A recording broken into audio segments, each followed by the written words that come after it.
I am really glad you're here, and I'm glad it's a beautiful day. We're still enjoying summer before it's done, and uh, and it's been nice to slow down and finally have the good weather come. So why does that matter? I'm Rita Hickman, body mind expert, shiatsu massage therapist, and I help women in toxic and narcissistic relationships really get their life back.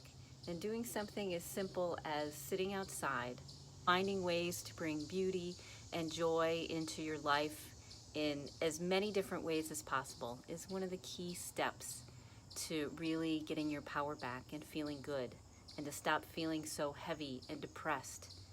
It's about putting things in place that really make you feel good.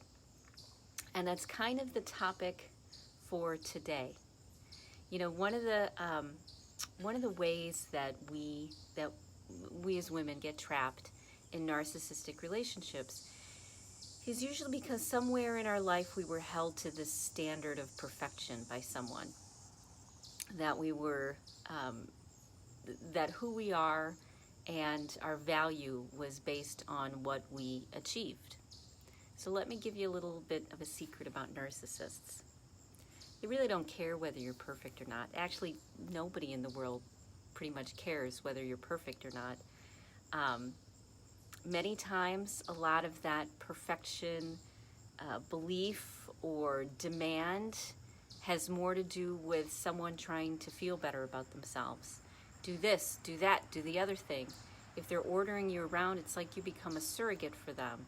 You help them feel better because you're the one who's making it perfect. But it's never going to be perfect, is it? Because it never was. A good lesson that I learned was in college. That's when I started to break free, kind of in college, of those mindsets and those beliefs that get in the way. And a phrase that I've taken with me and shared with a lot of other women is D is for diploma, which means that all you need to do is to do enough in an area to be good enough that that it'll do the job. It'll get done what needs to get done. Because it's a really big world and there's a lot that we're juggling. I'll give an example.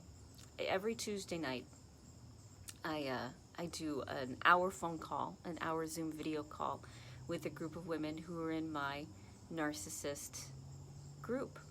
And one of the biggest challenges is that they're so tired.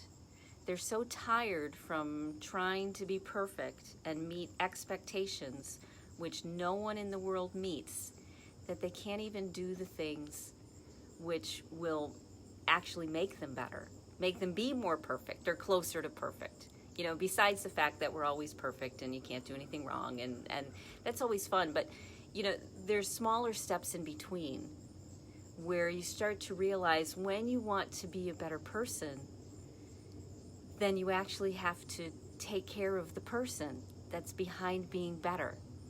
And when you take care of that person, you actually become smarter and more successful. And you catch things and you see insights and connections that you haven't seen anyplace else.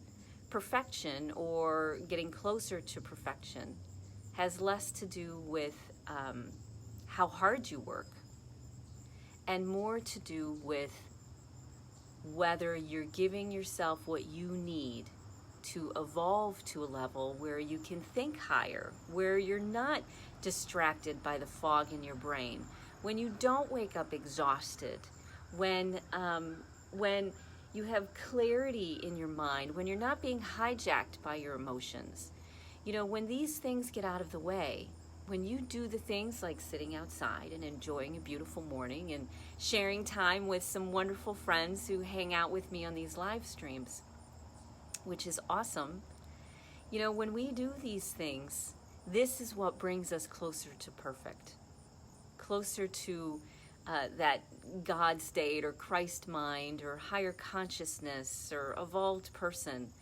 You know, that's what brings us closer to that. We are not designed physically, either by nature, nurture, whatever. We're not designed to to to be so depleted, to be so exhausted that we can't even see straight, to try so hard and work so hard to be perfect that we'll never be perfect, because it's almost like we're not capable.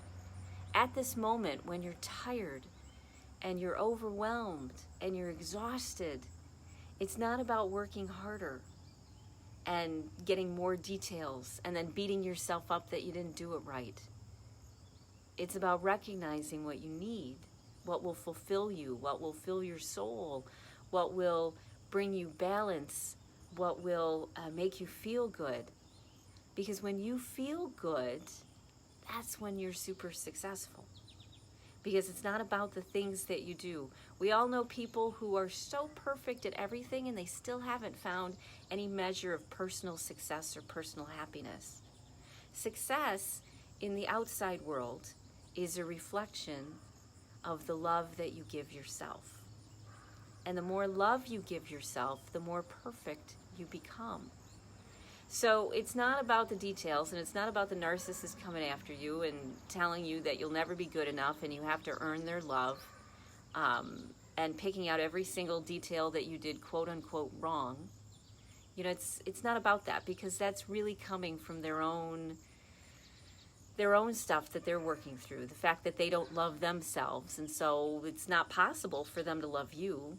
You know, if they don't actually feel love, authentic connection and community and depth and meaning and sensitivity and empathy, when they don't really feel those things, they don't really have much love at all. And love is the technology. Love is the tool that brings you that closer to heaven, that closer to who you want to become. We've got it all turned around. And it's time for you to turn it around in your head. You will ask the most successful people, and they will tell you it's not because they got everything right. It's because they wanted to achieve something and they kept at it until they achieved it. And that's where the success came from. They kept failing and trying and experimenting and learning and giving it a break and taking time with their family and putting their feet in the grass and going for a walk and playing with their dog and drinking enough water. They do all the things that keep themselves in a space of love. You know, you shouldn't have to push it or force it. Love isn't something that you have to force yourself to feel. It's something that you give yourself, and then you start to feel it in a bigger and bigger and bigger way. And you really do. You become smarter. Your intuition becomes better. Cortisol, did you know? It blocks the neurotransmission in your brain. So when you're under high levels of stress and your body's releasing cortisol, it's not just connected to weight. It's also connected to brain fog. And how are we under stress? Not always because of external circumstances. We're under stress because external circumstances plus internal circumstances are making you stressed. And the internal circumstances can be thoughts and beliefs and the care that you give your body and the kindness that you give your inner child or inner children or inner wounds and the compassion. You know, I am more successful than I've ever been when I tried to get straight A's and when I tried to please and when I tried to do everything right, because it just wasn't possible. You know, and no matter how right you were, no matter how perfect you were, it was never enough. Nobody cares. No one cares about whether you got everything perfect. What they care about is whether they get what they want. That's what they care about.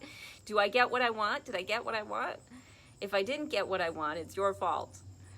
You know, how crazy making is that? You're the reason that other people don't get what they want. Fascinating. You know, they're not worried about how amazing you did.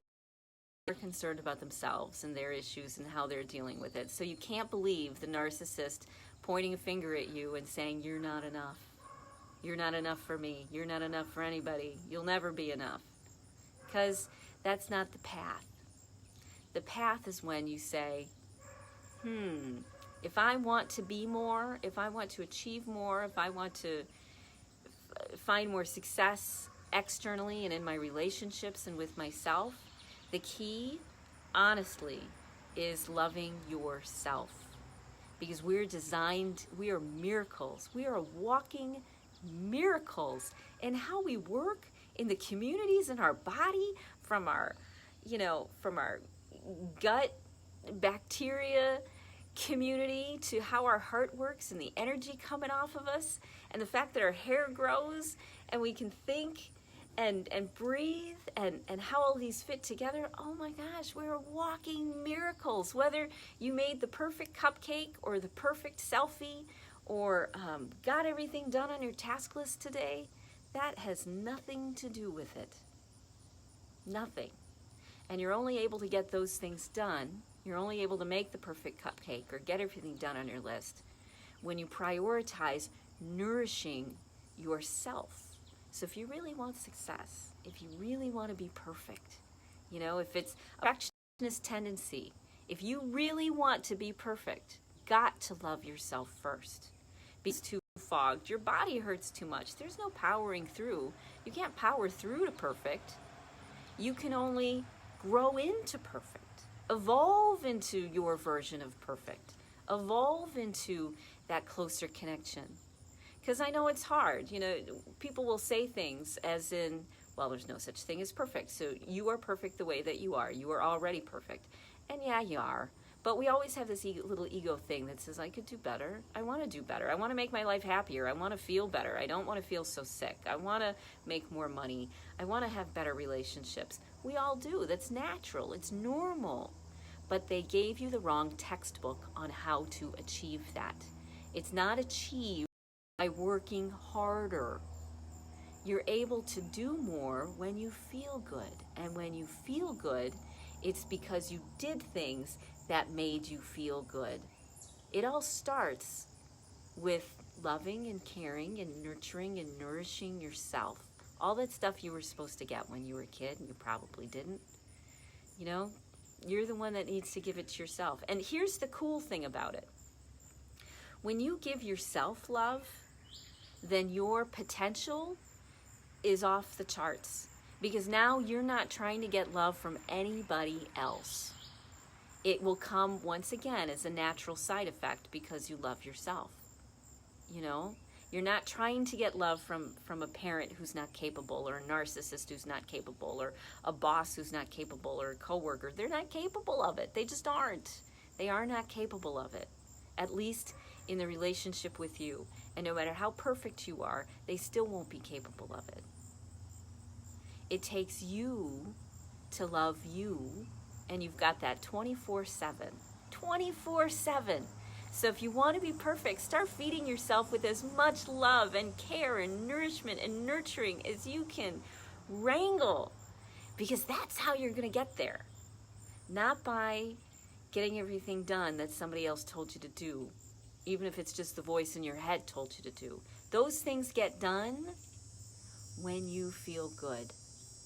So when you prioritize doing the things that make you feel good, then it doesn't matter whether you get things done, because even more gets done, or better gets done, or you come up with a third answer or a new solution, or something you hadn't considered, or somebody comes in to help you, or an opportunity opens up, or it just doesn't matter anymore.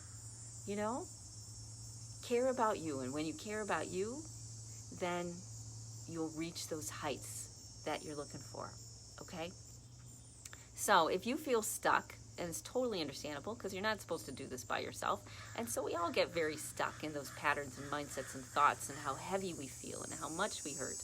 All of us do, which is why you have to reach out, which is why I have a couple different ways you can reach out. I've got an author I've partnered with, and they wrote a book on narcissism, everything you ever want to know about narcissism. How they think, why they do what they do, strategies, all of that stuff. It's a good textbook type of thing. You can use it as a wonderful reference and resource. I also do a weekly small coaching group. We'll have anywhere from 3 to 5 women on the call. And so it's great. When people want, one-on-one coaching, we can do it through the group. And then we've got a private Facebook group that's attached to that, and people can join. It's pretty affordable. Or you can do one-on-one coaching with me. I do distance coaching, I do in-person coaching, and we come up with a strategy. We come up with a game plan. So don't worry about time, don't worry about money. Just reach out and I'll, get you an application sent to you. Because we'll come up with a game plan. It doesn't also always necessarily mean coaching with me. Sometimes it means, you're working with a psychologist first and then coming back to me. Sometimes it means you get healing work with somebody else in conjunction to the work that we're doing. It's about coming up with a strategy and a game plan so you at least have a roadmap for your journey, okay? So if you feel stuck, give me a call. We'll figure something out. We get a game plan set, and there's a whole variety, whether you can only, hang out with me and do coaching once a month, or whether you want to do coaching, 3 times a week. It's all possible. It's dependent upon who you are, where you're at, what you can do, what works with your life. All of it, okay? So make sure that you reach out. What's your homework assignment for today? The one that it usually is. Do something that nourishes you and nurtures you and makes you feel good. Maybe read a book or a chapter in a book. Maybe, take your shoes off and sit and feel the grass tickle your feet. Maybe talk to a tree. Maybe call a friend you haven't talked to in a while. Maybe look at a beautiful photograph. Maybe go through your old memory books. Do something. Do something that adds joy to your life, because it will make you more productive. It will make you procrastinate less. It will give you more success. It will mean you'll see more details. You'll have better intuition. All of that, if you do things that make you feel good. Not feel good on the surface, but feel good, nourishment deep inside. Okay? So do something you love. And for that, I will see you tomorrow. I hope you have a great rest of your day.